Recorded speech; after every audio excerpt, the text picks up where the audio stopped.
inkonzo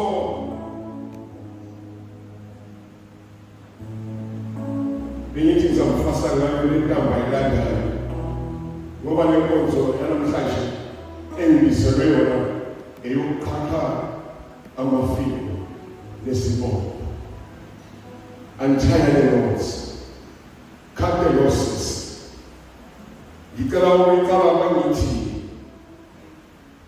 kusukela kuGenesis nibaswela ukufana kanye bakhuluma ngithi ende bashumayeli. So manje ngicela ukuthi bangahlela kuwe le group useyini ngibophe.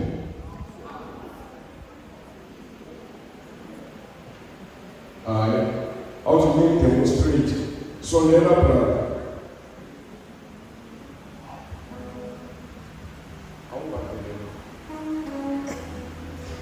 Ukhona umfana usemusha eyayibise ngegama mhlawumbe engakuthola esaKristi exakekile ngoba masivatha lengubo sethu kukhona ingubo esivatha ngaphezulu abathi kuleyo ngathola olofana omusha esifasa ngale group lena esiqinya angazi noma wayesamkhipha ifika yini esiqinya ngayo uthe masekuphuma imisa ngambona exakeka ukuyikhipha ngafika kuye ngathi mfana wami, this is how you tire this thing. Ifaswa ngalendlela wenza ifindo kanje ubese uyibamba ukhalo lwakhe ufake lapho ku-TV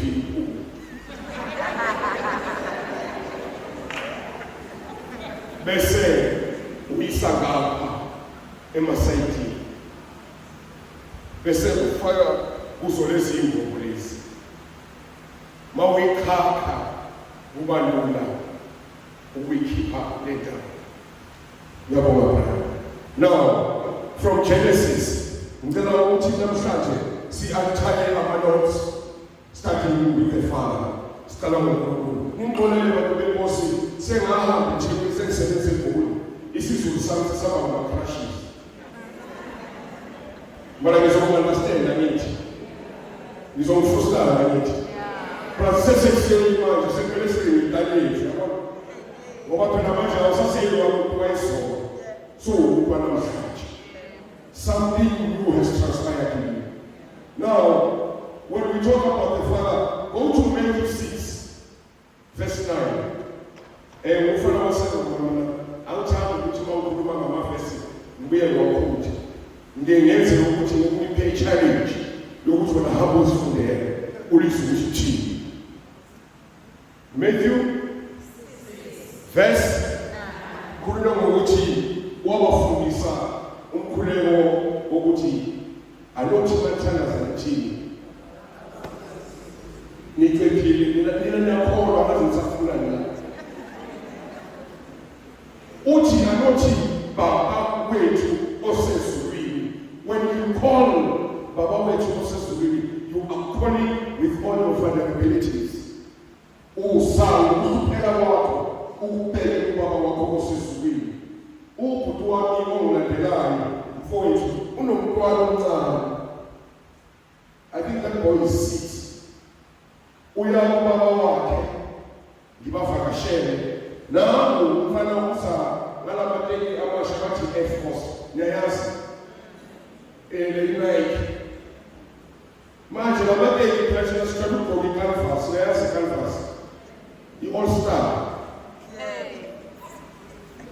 kululu fast All Star manje lo mfana uya kuyise uthi kuyise Daddy, please untie this thing for me.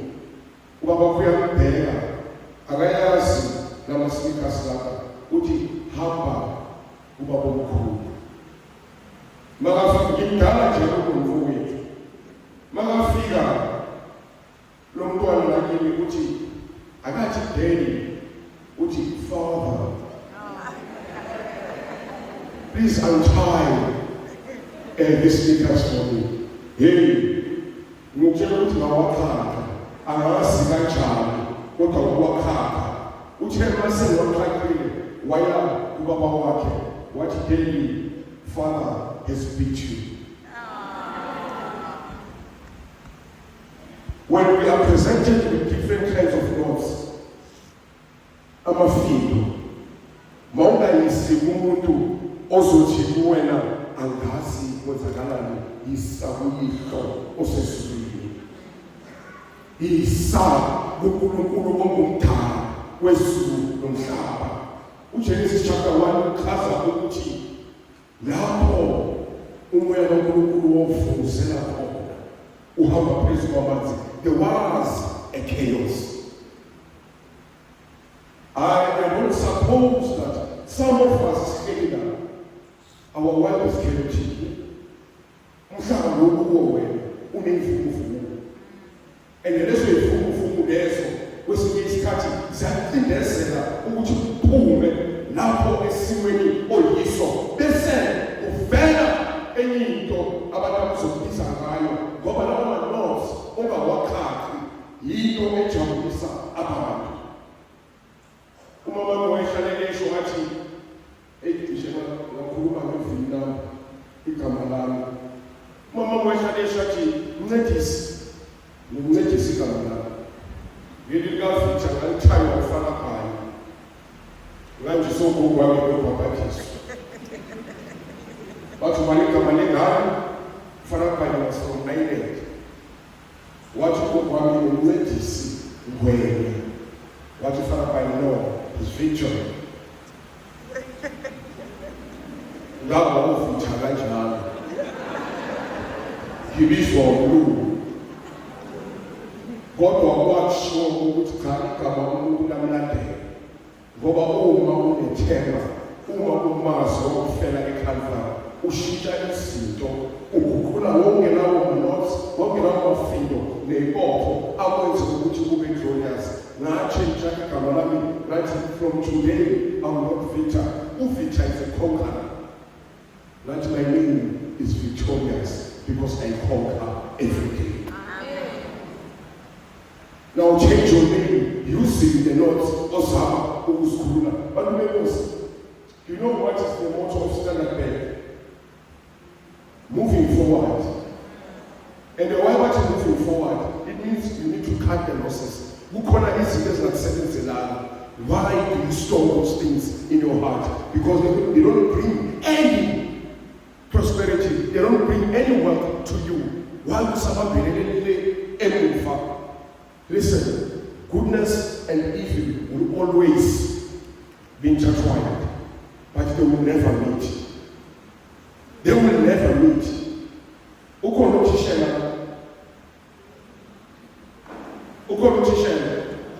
Thina sisakhula la eThekwini kwakuthiwa mawudirector babuNdlovu bathi mawujika ngalo uzobona umuzi omkhulu wakaThisha. Ukhona uthishela ubuthishela ufundisa ibethe esikolweni wenza njani? Uyafacilitate. Ubani ufundisa ibethe? Sengizwa bathi khona i-pure maths ne-maths lit. Thina sazi i-pure maths sasikelwa thina ukuthi sidefine izinto ku-trigonometry. Mabakubuza bathi what are parallel lines? Okuthiwa parallel lines, they are lines in the same place which never intersect at any point.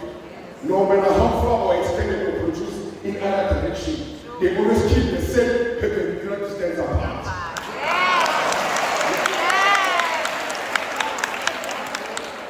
No, a parallel line. Now,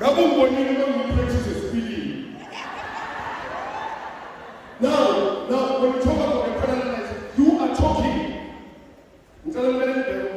How irritating this thing is.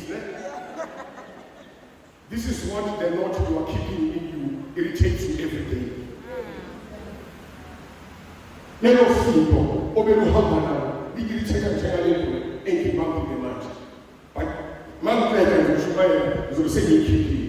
Now, I'm simply saying, lokho ozama ukwenza okuhle, there will always be an approach of a living that tries to define ukuthi wena awukutho. Bese kuthiwa awokala ngoNkulunkulu uthini ngegama guys benendodana lomoya ocwebileyo. Amen. Now, imagine what are perpendicular lines? Perpendicular lines, they are lines that are going from the center of the circle to the midpoint of the chord, and then they bisect the chord.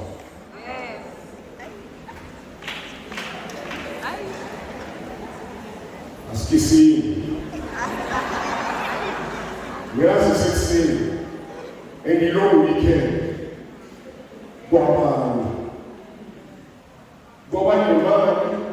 Today is Saturday. It's Saturday today.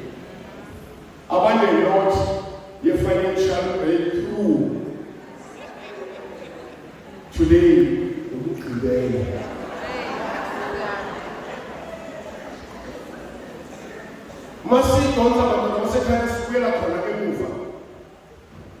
Any incident,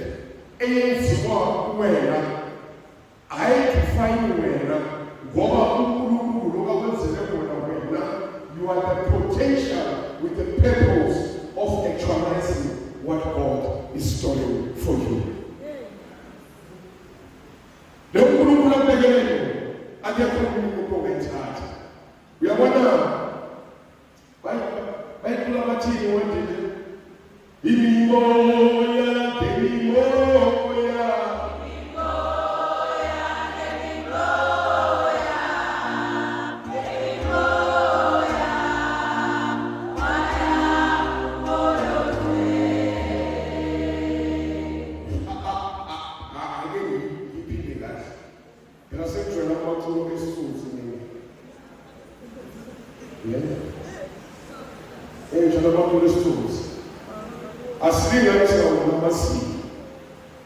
what God has planned with you.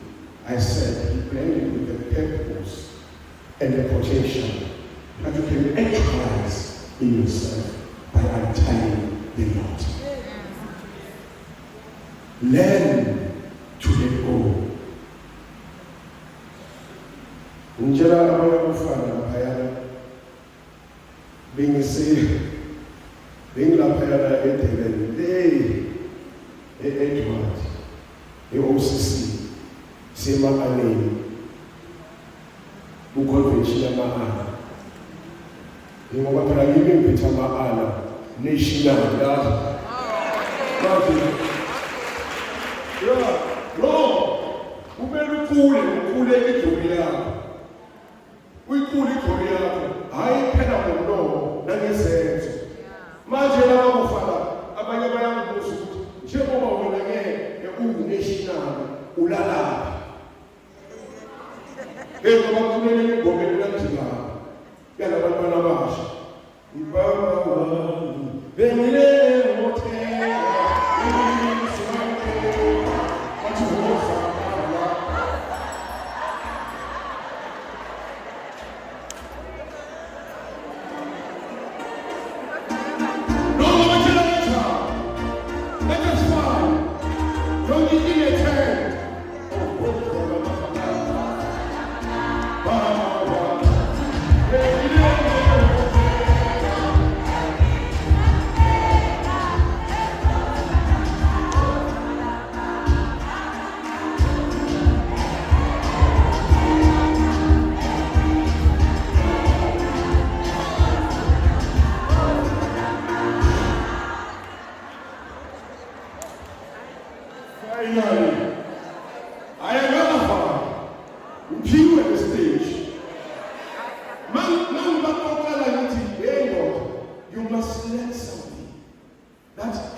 And then the reason it can be an action that is revealed to you to live by it. No matter what's another into, as a matter you must know that somewhere, somehow, God is proving you. What was in this category card? Card losses. We are going to let's try for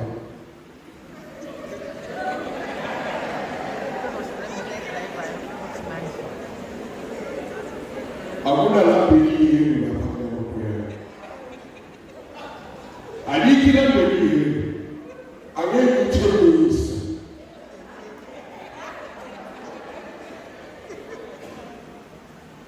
Tira essa ideia. Agora não vamos lá. Uma freeway. Vamos tomar bridge. O lobo não pode ir. O pari não pode. Sabe? Os que estão fazendo uma mãe, os que estão fazendo culo. Bate 4.2 mm. Okushukuthi track elidlule laphayana akumelanga idlule isilinganiso se-4.2. Wakwazi ukuthi track laphayana ethi 4.4 under the 4.2 bridge yasithatha laphayana ngaphakathi bathi bayayidonsa kwezimishini yamatraki bathi bayayidonsa hayi track yokuthupha. Nakho kuvela umfana omncane ehamba likhona wathi phantshisani amatayela izolehla mayehla nizoyidonsa nami ngithi namhlanje phantshisani ikhaya uzobona ukungena kanjani ey'ntweni yabona makhuphumele makhuphumele unzima ukungena ey'ntweni mohamba ngekabonesi base-Chief Albert to the hospital.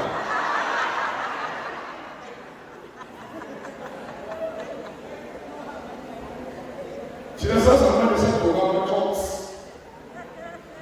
lakasha iyikilethu nama-epilets asikisini bengakhulumi nawe uxolele kodwa manje ngithi pride elevates you and the pride gives you purpose and then lapho mawuba khona you make the biggest sound. Uyabona thina abantu abade, you see how tall I am. Yabona abantu awufana sifiswa njofu ungaba makawile angeke uzumbone nokuthi uwile ungaze usho ukuthi indlela yokuhamba kwakhe kodwa makungawa mina the sound engizoyenza izozwiwa wonke umuntu ukuthi cha uyile wena bekaphezulu. Now that's what pride does to you. Yokuthi begeyuka kukhanya sound nanobelana kunakawo yakunaka uzoseka kubheka nje bekathi uzophelelaphi. Go to the Father and recreate yourself and say angisafuni kwenza lutho ngalena engakunisana until they must through Jesus Christ. Hey, ukazi mfaramani bakabela khuluma ngendaba kaPetros. Ngize ngasho ukuthi hey before ithuba uyitshontshe kanjani ihomili yami. The way I'm tired. Amanothi wethu ngoJesu. Awusongeni ngixoxele nje isitori na. Ukhulile bekela ngene esontweni ngesikhathi selent mapholo. Ayayifile le nto.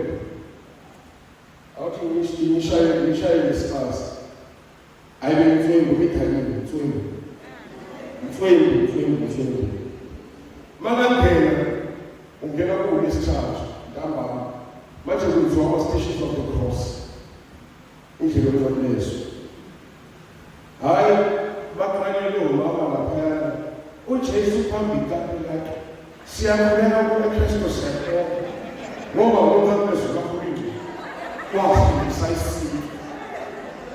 Yangena le njengoba ingena idakunjalo yayestation lapha uJesu bekuthule siyakholelwa kuKristu sakho uJesu yehlise siphambili ibe lihamba ngabo ngoba niyasiza ukuthi bakhona bonke esontweni bathi hayi baba nasi sokuqala station lesi sokugcina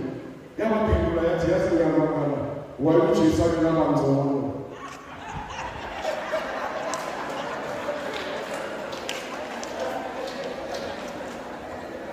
Wathi ngiyabona wawujisabela kangcono. Ukuba ngcono kaKristu, ukuba ngcono kaKristu, kuba ngcono thina. Ngoba if we do the stations of the cross, we are untying every knot in the existence of our own lives. There are times when we are condemned for no reason. Bakhona abanye abantu abamayo ngawe kwesinye isikhathi bathi yini le nto lena kwabayo yiqiniso. Wake wabenza yini? Bathi iqiniso yaba mana bazokutshela ukuthi the truth will set you free.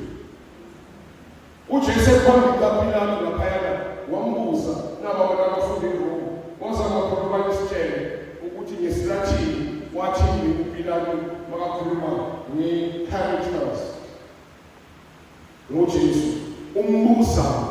umbuza phambi kwezwele uthi iqiniso yini iqiniso mamhele uJesu uthi nothing. Why?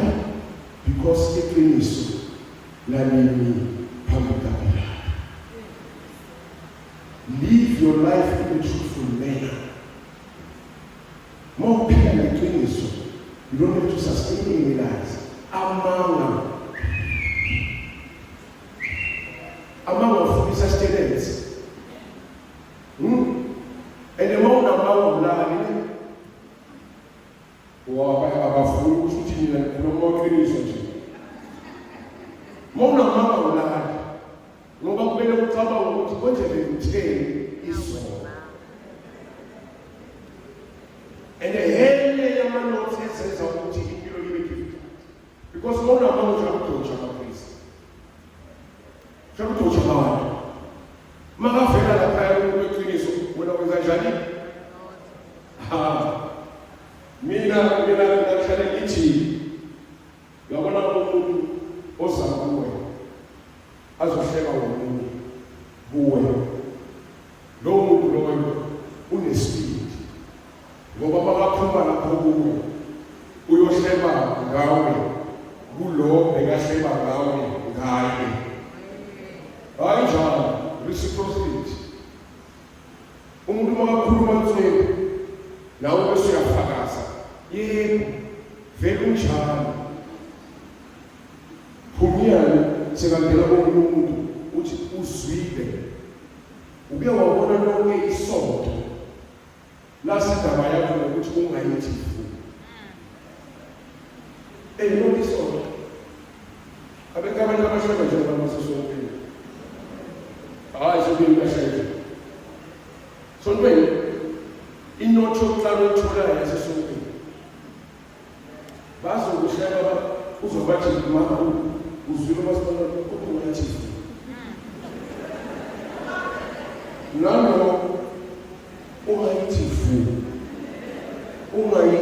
fu lo isona uyangena wena uzishayile letho zakho ukuthi ungayithi nawe ungayithi kungcono ukuhlelele into ekhona eyiqiniso bakuzondele into eyiqiniso wathela basisuthoweni morena umuntu elatafule otheki yandaba zakhe bathi udele itafule phambi kwezitha zakhe. Yabona labantu laba bathi ngekube mjoje empilweni ngekube right empilweni uyamangala ukuthi these are the first people ababonayo ukuyula imoto entsha laba bathi kuvuke ubona yikuqala. Mina ngibuya kwelinye lokishi lapho sokuthi ukuthi sesona amshaya safa yasebenzisa amabokaphi la yasokala wona iqala fokala yahambi ngephethayo ukala kubezwe yazi sebayazi kusamaje uthi phakathi kwakhe sakhe sokudla noma kuphethe igoli. Ngibuya zona abatrust. Lapho ekhulele khona. That's the most dangerous location in Soweto, more than Wabash. Manje labafanele ukuhlala nabo. My peers abatshela bathi ngeseminar bathi Victor noma sebathi uNkulunkulu uyabisa. Alo bathi uNkulunkulu uyabisa awushaya like kawo.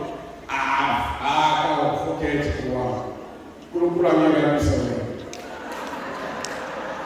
Never before. Hela wena umriki wako mashaya.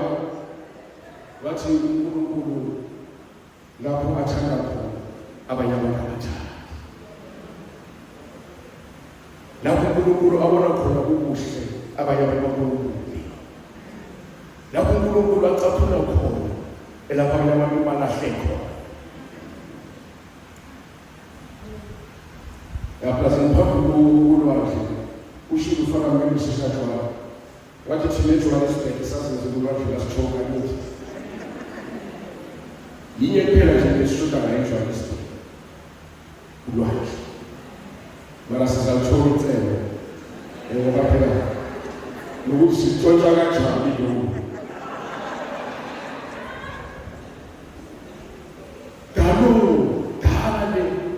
South Africa exporter ama-veggies nama-apricots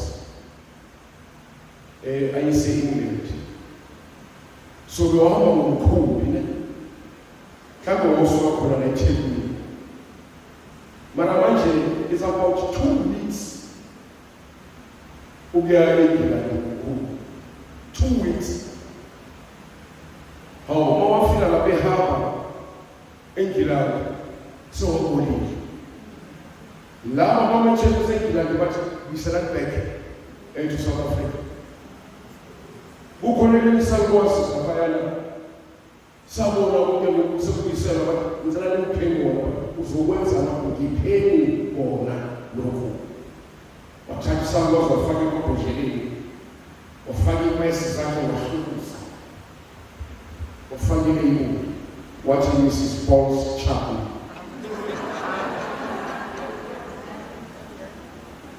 Yayazi Mrs. Paul's Chapel ama-apricot abonile. Yeah. And the man bethenga bakhona ichapel.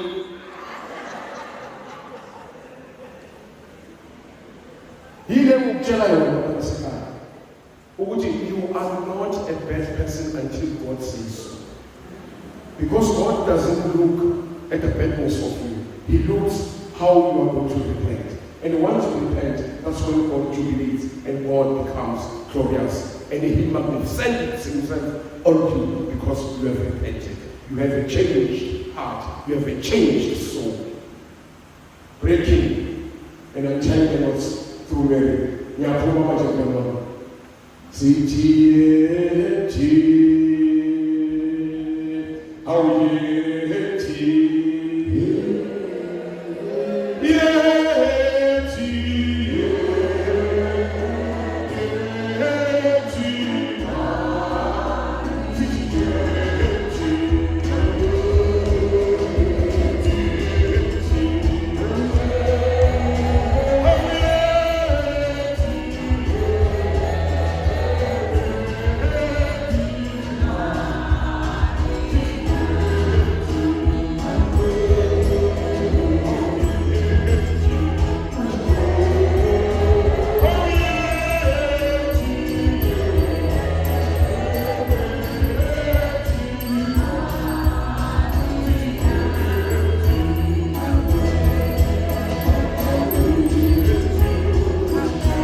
sixoxela indaba kaMaria.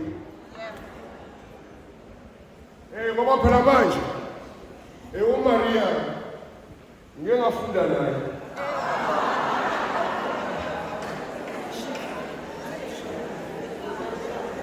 Hayi, aningizwanga kahle. Nina nizwele yokuthi ngike ngafunda naye. Ngike ngafunda ngayo.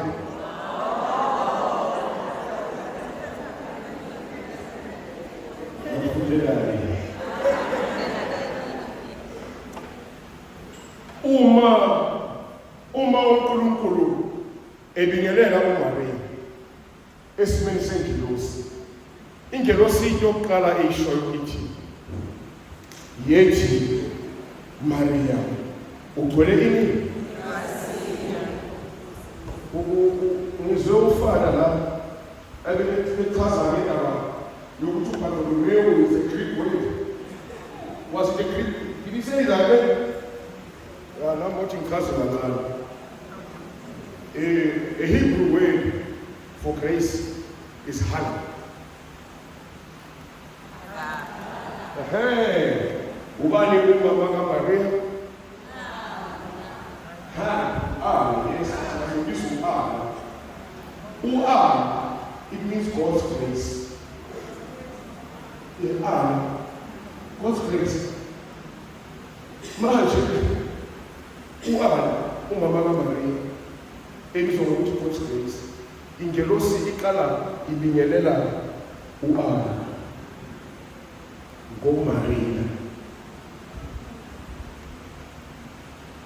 That's why sikhuluma ukuthi immaculate conception. So sikhuluma ngalokho Maria ayithola. Lelo uNkulunkulu aliphendula ngoba ukusindiswa kwethu. NgoMaria wakhapha wonke amafilo okufa nesono. Ngoba wathi uMaria makavuma wathi akwenzeke kimi lokho njengokusho kwakho. Angeke ngikutshele yokuthi kanjani ngoba mina indoda angiyazi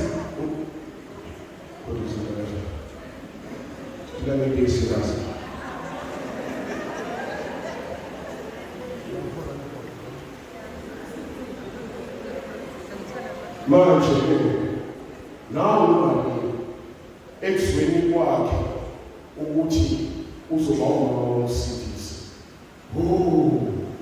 Uyikhulume kancane ufaka shajwana. Yabona ngabe mina bebathe bathi ngizoba umalume kaJesu, mina ngitshelwa ingelosi bengizothi baba kancane mfethu ngithi selfie baba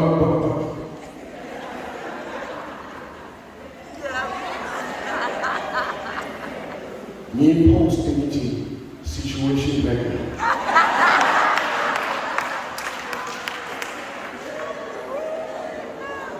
Hayi bathi mina ayifuni mina ngoba nayi experience yami.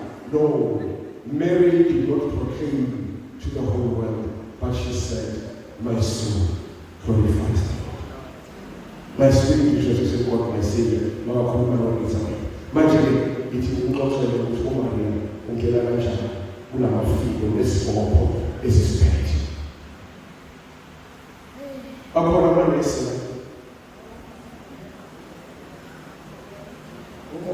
ubumongikazi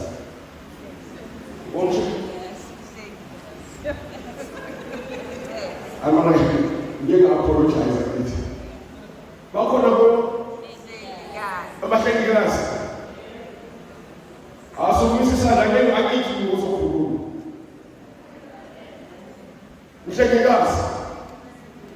Mhlekazi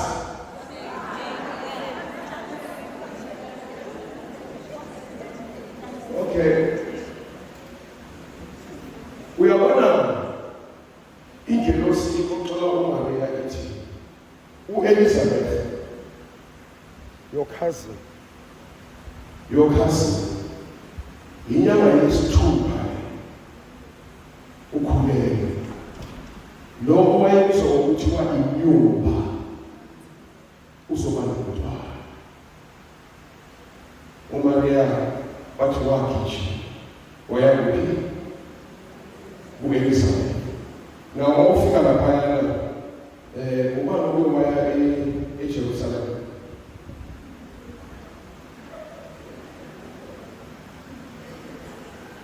So never even go first. Ubani waya eJerusalem. Okay, asibhekele ithi kumaphela zonke lezinto. Masibhekele ithi kumaphela zonke lezinto. Ithi laseJerusalem amasahaba for 8 days is almost 23,000. Hayi mfana babisa nini uzophatha kaSikulu.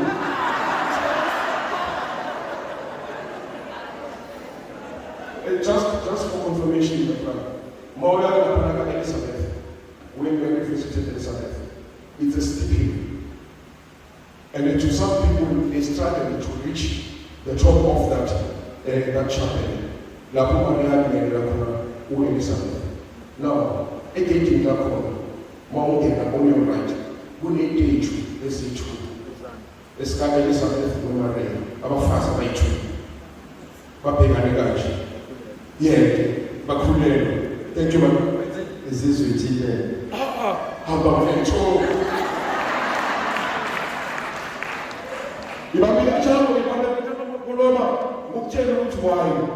Now uMaria wafika ku-Elizabeth, they don't have bathintana ngesisu. I-biology, natural sense tells us that umntwana ubani wakhulelwa phela ithi ngibone ukuthi mfika yonke into.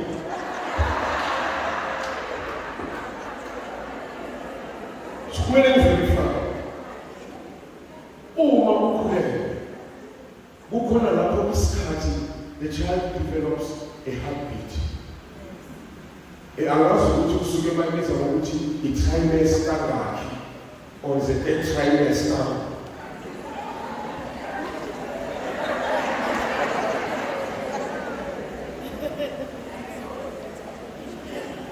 Now, there is a certain time when the child peaks.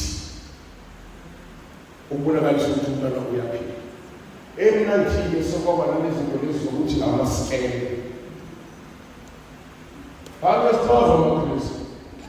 don't have to be pregnant in order to talk about this thing. Unamaskele. Lapho bawurabisa sakho ngenyiraba eyikhamera. They can even tell you the gender of a child. And yet, they say that it wants to reflect the gender of the child as for the surprise. Not what they ask. Anyhow, now you can become. Utiwa umntwana engakhabala in 6 months.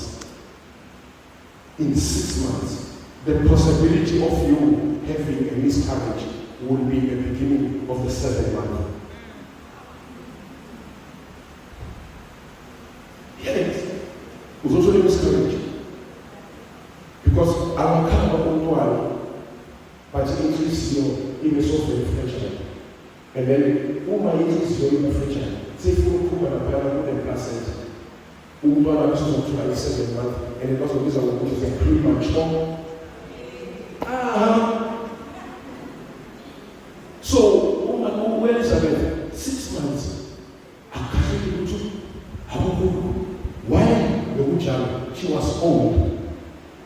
So the bones that were carrying John were not substantial enough to give John life in the womb of Elizabeth. Now, woman in a trouble. By a hand, yes, yes,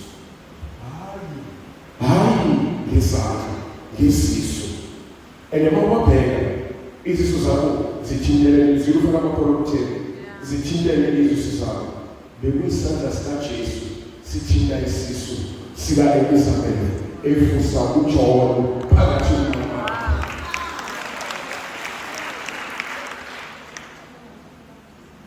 So now, Maria Eko, she unties the knots because she's carrying Ucheso and the Maria. She's the walking tabernacle. and ithebelekele elihambayo, ithebelekele elingaphikiswa. Uyabona la siyaguqa amasiko. Akunjani? Kuleyento